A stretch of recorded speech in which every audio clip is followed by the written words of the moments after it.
Fields considered top tier quarterback? For me, it's Josh Allen and Patrick Mahomes, kind of in a tier of their own. I've got those two above the rest. If Stephon Diggs still is Stephon Diggs, or if Josh Allen still is Stephon Diggs, we'd probably be talking about him in that tier by himself. But there are some questions about how he can, navigate through a career without Stephon Diggs.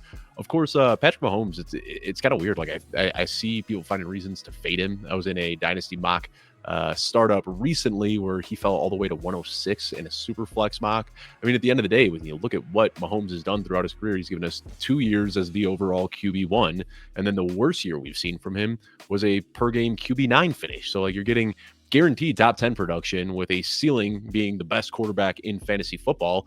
And he's still got years of his prime ahead of him. So pretty comfortably that's my 1 and 2. And I'm not really going to fight too hard on what order they should be in. I love that, man. Let's roll into this second tier because I think people are already arguing with that first tier potentially. So who would you have in this tier 2? Tier 2 for me is Lamar Jackson atop that tier. Okay. And after that, it's Jalen Hurts and CJ Stroud.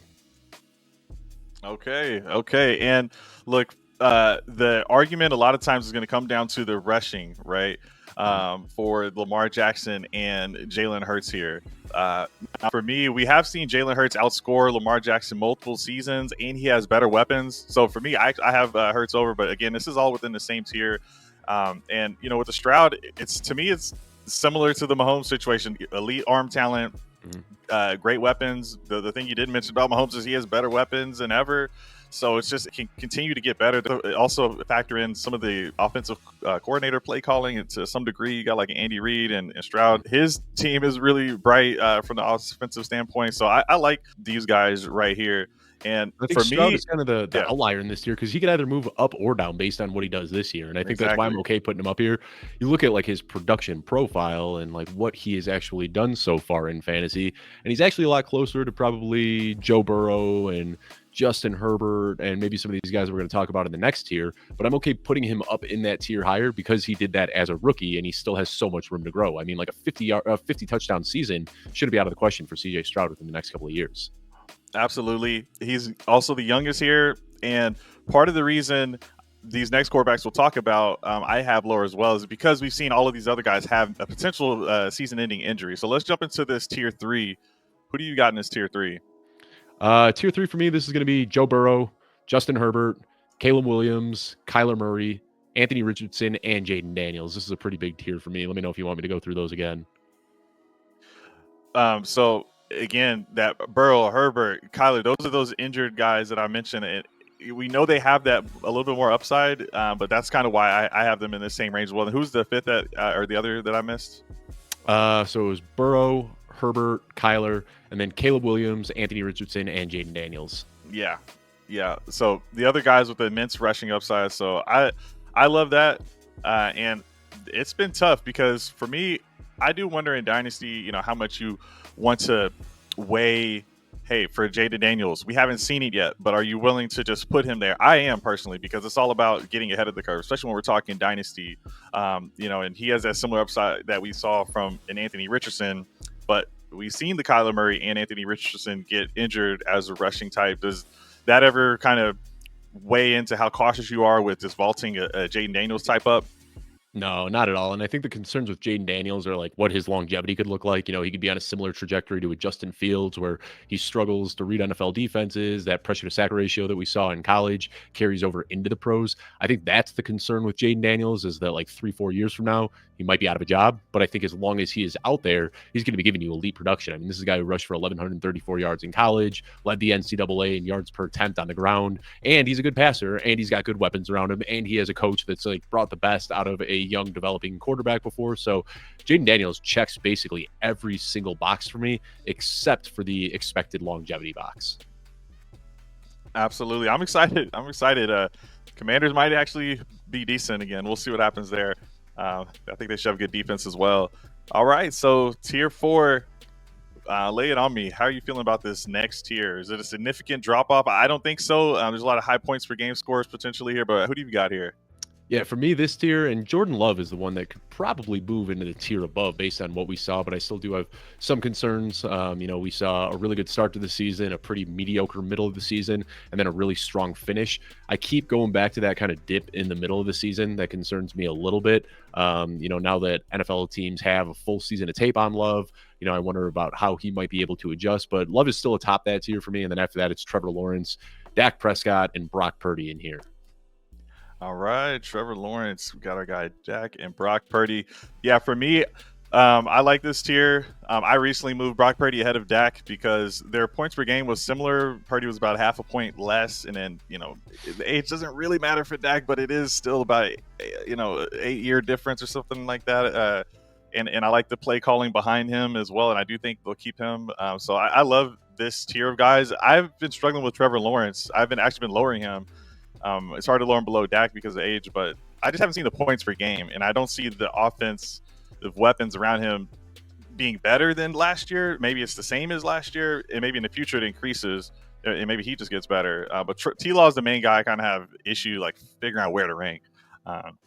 Yeah, I mean, he looks good on film, but the fantasy production hasn't been there. Like when you watch him play, he's a good NFL quarterback, but he's just consistently kind of this high-end QB2, waiting to see him take that step forward. I don't know if he's going to or not. We know he's a good passer, but they typically run a slower pace. They don't have the best weapons around him, so it'll be interesting to see kind of how the rest of his NFL career unfolds.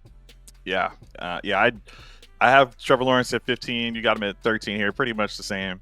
And in the next tier, I have a rookie quarterback, Drake May, but is that where do you have Drake May? Is he in this next tier for you? Yeah, I've got May and McCarthy both in this tier. Okay. And this tier is really kind of a hodgepodge of like hopefuls, like what could be. It's Drake May, it's JJ McCarthy.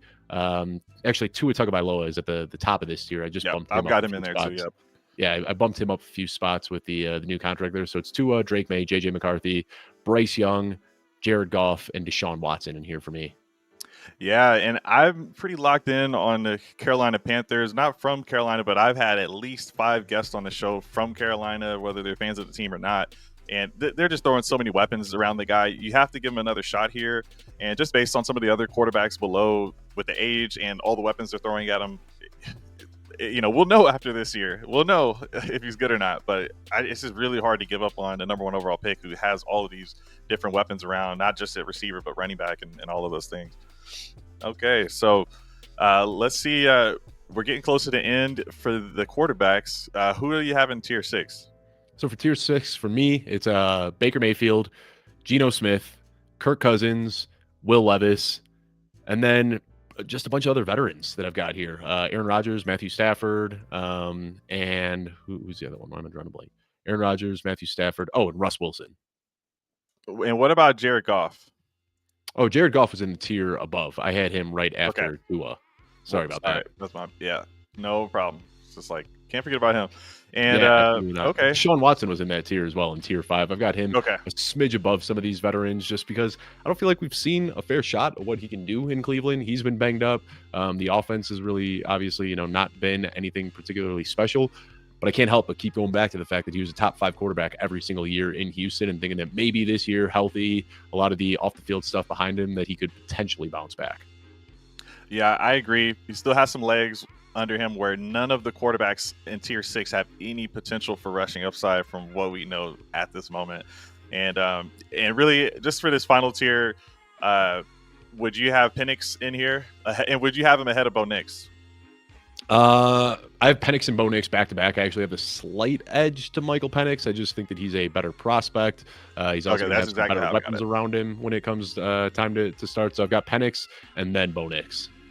Yeah, one thing I've started to learn is you do have to follow a little bit of the draft capital. Penix was drafted 2 quarterbacks ahead of Bo Nix. It just is what it is, and I love the weapons around him. The metric that is tied closest to fantasy production than anything else. So we kind of fall into this trap of like falling in love with these day 3 wide receivers and running backs and whatnot. But like if you just drafted in your dynasty league straight off of draft capital, that's actually going to give you a pretty strong indicator for how these guys are going to look.